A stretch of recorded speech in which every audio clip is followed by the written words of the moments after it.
Good afternoon, dear friends. During the last 24 hours, the militants of Russian occupation forces continued to violate ceasefire that was started at midnight on the 5th of March, and also the occupants used against the Ukrainian positions mortars.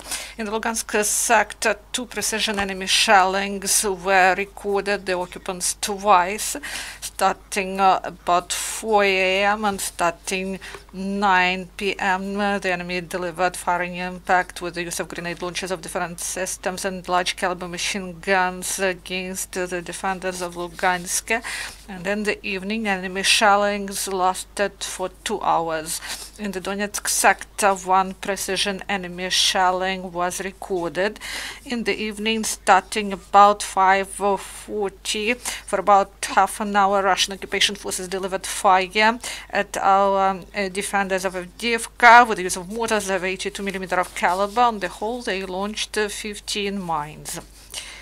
During the last 24 hours, 3 precision shellings delivered by Russian occupation forces against our positions were recorded.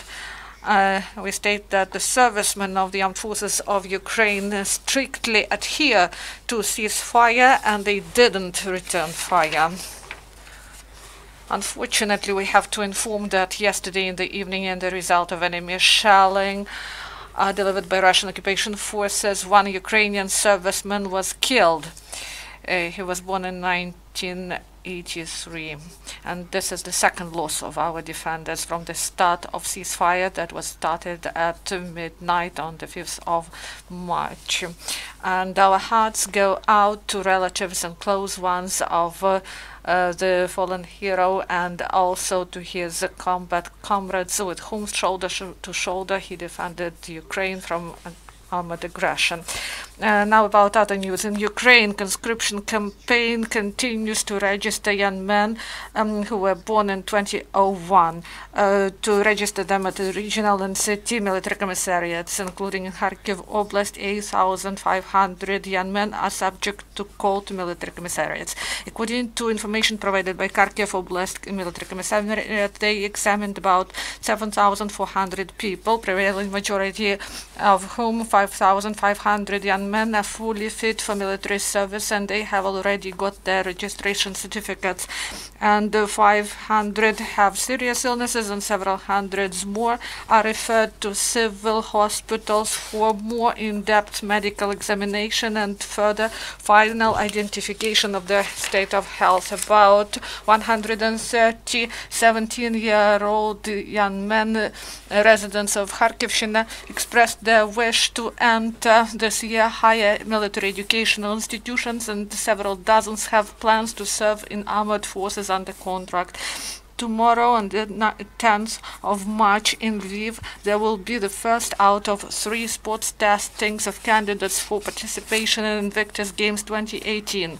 And 15 participants from Ukraine will take part in international sports competition among servicemen and veterans who were wounded or injured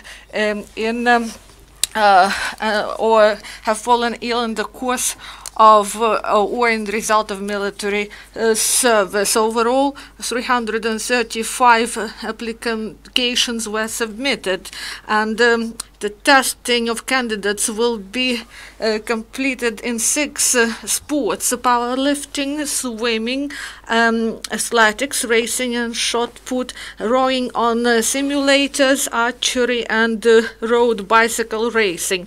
Last year in Toronto, Ukrainian team completed Invictus Games for the first time with 14 victories.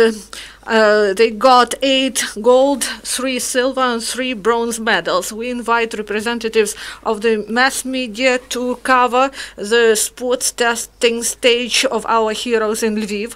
The details are on the official website of the Ministry of Defense of Ukraine. Thank you for your attention.